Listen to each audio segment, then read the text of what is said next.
Hey guys, so it's a time of the week again where we give you an update on what's happening on Bitcoin.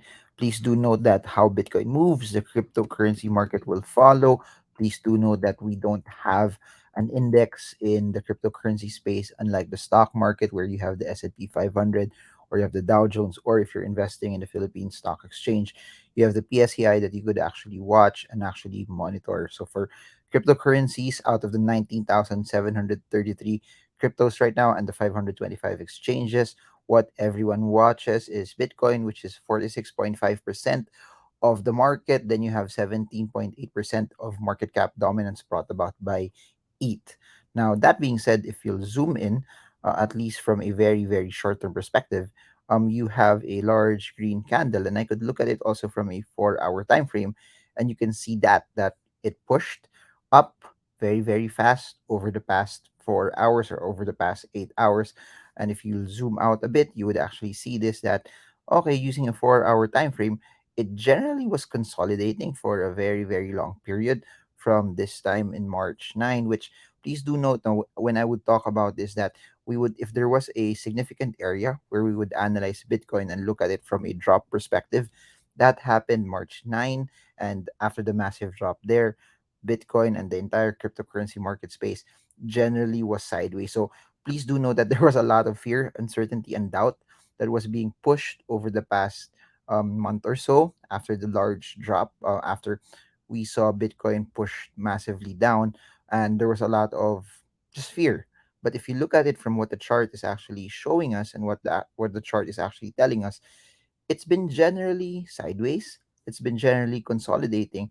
It's just that it was more bearish in its undertone because majority of the moving averages, majority of the other things that we would look at as we start to analyze it from a technical analysis point of view, they were generally bearish at that point in time. Now, looking at it from an 1 hour time frame, if you notice it here, this is something that's interesting because I believe that there will be at least a bit of resistance somewhere around here brought about by this particular range. Please do note that for those who are watching this and are not too familiar with how technical analysis works, technical analysis is past prices brought about, is the analysis of asset classes brought about by past prices and volume.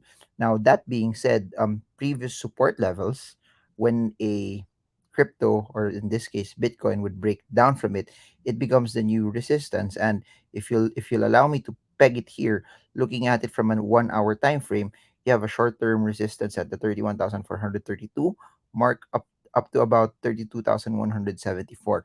However, just to also give you clarity on this, shorter time frames also means that it's not the strongest. The longer the time frame, the stronger it is. The shorter the time frame, the weaker it is. And since we're just using a 1 hour time frame here, it notes that it's not as strong as comparing it to the 1 day time frame as well.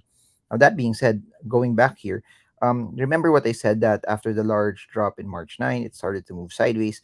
This is how it generally looks from a one, at least from a daily time frame as well. So if you notice it also, above and beyond any of the excitement that we're actually talking about, it's still within this consolidatory range, which happened also right before the large drop, somewhere around March 8 and March 9 as well. So from a day-to-day support and resistance range perspective, one good one good aspect to look at is by the time we're recording this, it's now above the 25-day moving average, which is something that's good for those who would look at that as a level of support. Because if you notice it here, and it's also above, if you look at it, uh, it's also above the 7-day moving average, which is another short term support level. So what's interesting about that is 1, 2, 3, 4, 5, 6, 7, 8 days that it's trying to stay above the 7-day moving average and also the 25-day moving average. So one thing's for sure, aside from it building a support level around the 28,000 level,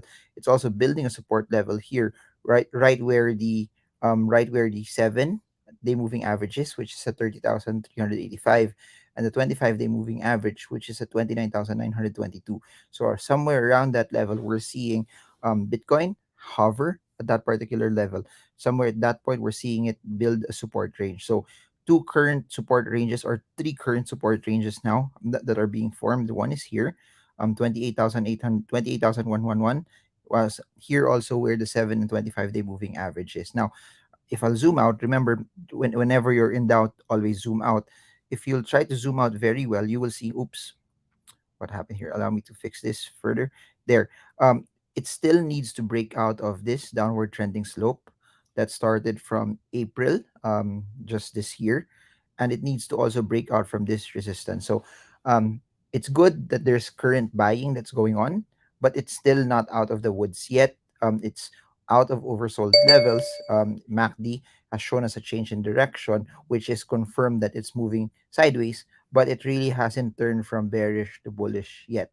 So two things to watch out for, at least for the short term. Number one is this downward trending slope. It must break out from this downward trending slope. Number two, it must break out from this resistance right here at the 35,447 level. So we'll talk about other breakout levels, other reversal levels later on, maybe when it breaks past the 41,675 200-day moving average, or maybe when it breaks out of this 44,761 resistance level. So that may be way off still. We're not yet there, but the two areas of resistance to watch out for: first is a downward trending resistance, a break out from this.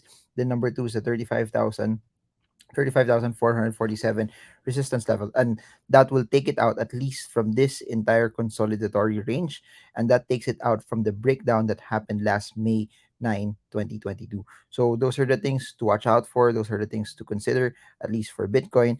Just as a bonus, I want to add maybe ETH to this particular list. And if you add ETH, as you can see right here, it's almost moving in the same fashion, with the exception of it's still below the 25-day moving average, whereas for Bitcoin, it's already above that particular range. But what's interesting about that is how Bitcoin moves, how Bitcoin flows. Everyone would follow suit. So if you look at it here, ETH and Sol are moving almost in the same tandem. If you look at AVAX and you add AVAX also to the mix, they almost generally look the same. So the progression also, if you try to analyze more of the crypto market, it's Bitcoin, then the larger altcoins would follow. Then next are the more speculative or even the smaller altcoins. So that's how money generally flows, or at least that's how the flow of funds would go from the cryptocurrency market space. And I've mentioned this in a lot of the videos that I've made, that in times like this, there's a flight to quality. It's a flight to coins that generally are better. It's a flight to coins that generally have a lot of utility and use as well. I just want to mention this. This is how BNB is also.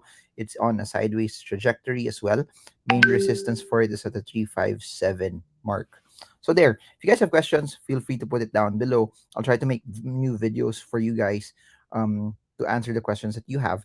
So questions down below, or other cryptos that you guys want me to talk about for succeeding videos, just put them down below. I'll make videos for all of you. And that's it. If you want to learn more about technical analysis, I have two things that I could offer you. One is the books that I've written. Check it out. It can be delivered to any part of the Philippines. And second is the webinar that I have that you can watch wherever you are in the world. It's on demand. It was a recorded Zoom course. And I guess that's it. Hope you guys are having a great start to the week. And I hope this video helps you trade well, trade strong, trade smart. See you all again soon, and God bless you all.